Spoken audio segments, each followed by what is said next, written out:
Good morning, welcome to CATEX TV. My name is Frank Fortunato. Today is Wednesday, January 2nd, 2013. The drama surrounding the fiscal cliff has been temporarily averted. It's over.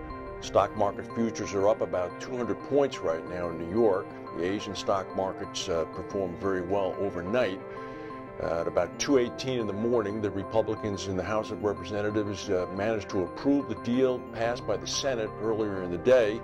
The next drama coming up is going to be the debt extension limit sometime at the end of February, as the United States lurches from one financial crisis to another, all brought on by actions of its own Congress. Part of the deal that was supposed to have occurred last night included some $60-odd billion for Hurricane Sandy relief in the Northeast.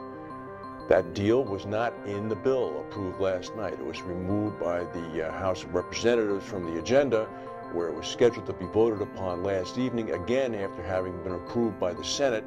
There is outrage amongst the congressional delegation in New York, New Jersey, and Connecticut on both sides of the aisle, both Democrats and Republicans. FEMA, the Federal Emergency Management Authority, only has about $4.3 billion left to pay for claims related to Sandy.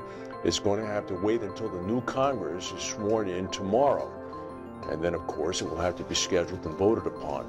Sandy affected some 265,000 businesses, killed over 120 people, damaged 305,000 housing units, and destroyed more than 72,000 homes. There's still a lot of people waiting for help. American International Group, which provided a profit to the U.S. government of about $23 billion in response to the government's bailout of it 2 or 3 years ago, is conducting a advertising campaign which is going to be launched later this week, that's going to last for 2 weeks, that's going to be thanking the American public and the American taxpayers for bailing it out.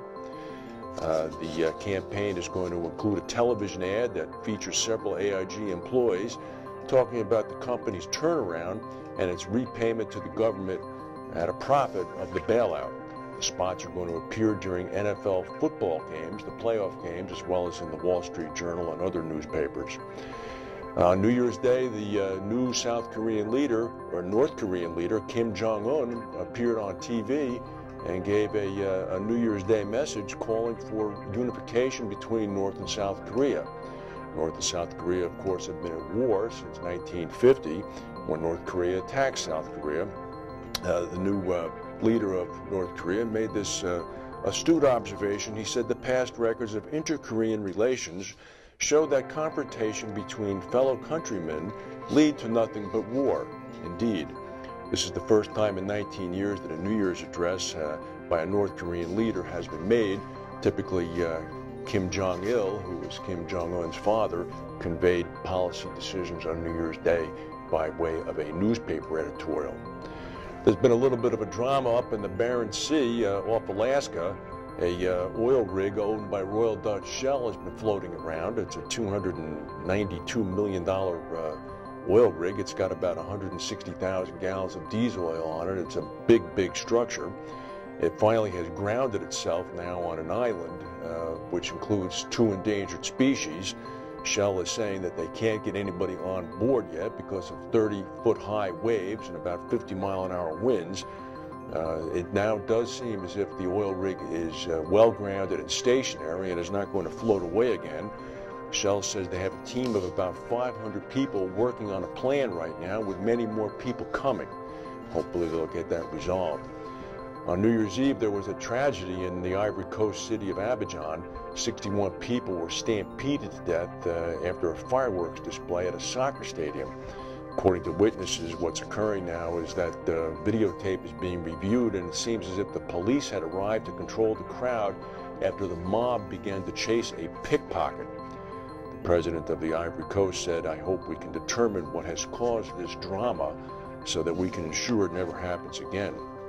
There's an interesting story coming out of India saying that only about 35% of the cars being driven in India, actually saying that 35% of the cars being driven in India do not have insurance, and that 66% of motorcycles do not have insurance. One of the reasons is that apparently there are very good copies, which are frauds of insurance policies that are being sold in the black market to car owners. And here's an interesting story. Insurers in Nigeria are now liable for a fine of $3,200 if they provide insurance cover without collecting a premium. The local newspapers are reporting that the insurance office said that a new rule says that all insurance covers should be strictly provided on a basis of no premium, no cover. Well, that's something that one would hope. I don't understand how they wouldn't be doing that prior to that. Anyway, welcome back. I hope everyone had a good holiday. We're happy to see you, and we're looking forward to a prosperous 2013. Thank you for watching, and we'll see you tomorrow.